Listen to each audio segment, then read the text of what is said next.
Assalamualaikum warahmatullahi wabarakatuh. Perkenalkan, nama saya Sirila Ramadhani Muhtar dari kelas 12 MIPA 1. Di sini saya akan menjelaskan tentang klasifikasi akun.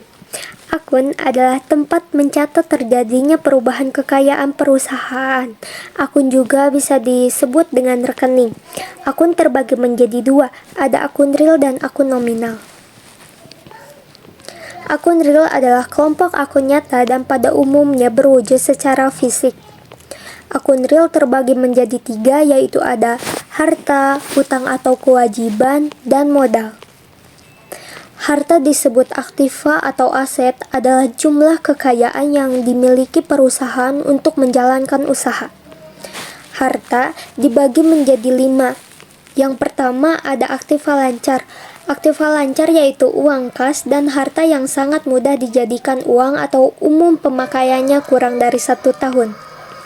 Contoh aktiva lancar yaitu ada kas, piutang, perlengkapan persediaan barang dagang, beban dibayar di muka, pendapatan yang masih harus diterima.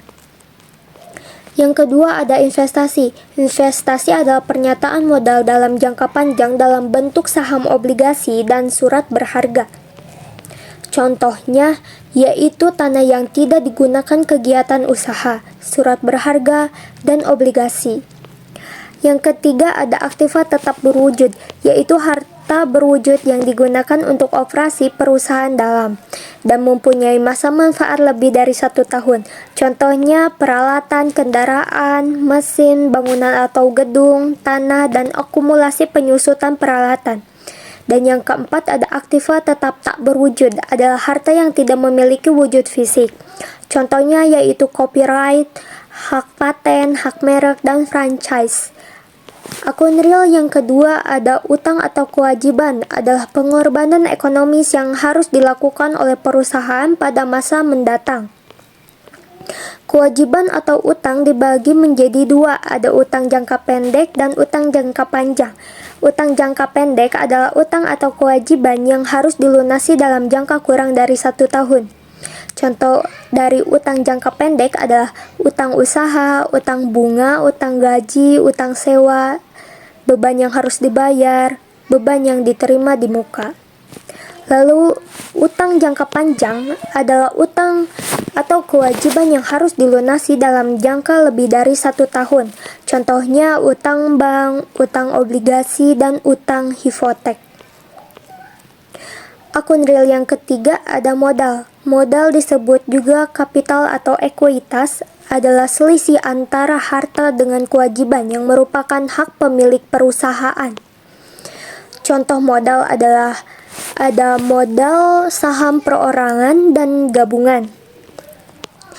Akun yang kedua ada akun nominal. Akun yang bersifat sementara, artinya hanya berlaku dalam satu periode akuntansi.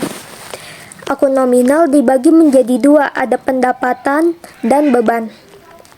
Pendapatan atau revenue adalah penghasilan yang diperoleh perusahaan.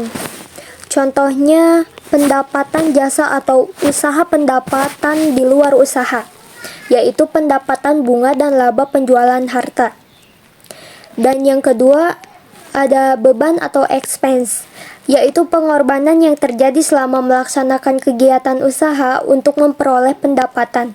Beban dibagi menjadi 2, yaitu beban usaha dan beban di luar usaha.